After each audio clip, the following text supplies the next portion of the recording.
నమస్కారం అండి. భర్తృహరి గారి నీతి శతకంలో నేడు 22వ పద్యము భావము వినిపిస్తున్నది మీ విజయభాస్కర్.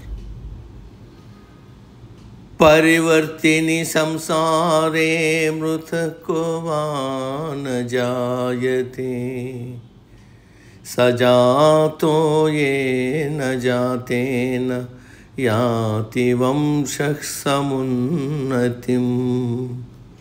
తాత్పర్యం: చావు పుట్టుకలనే చక్ర భ్రమణంలో చనిపోయిన వారందరూ మరలా పుట్టువారే కదా. అయితే ఎవని పుట్టుక చేత వంశ కీర్తి ప్రతిష్టలు వర్ధిల్లునో అట్టివాడే ఉత్తముడు.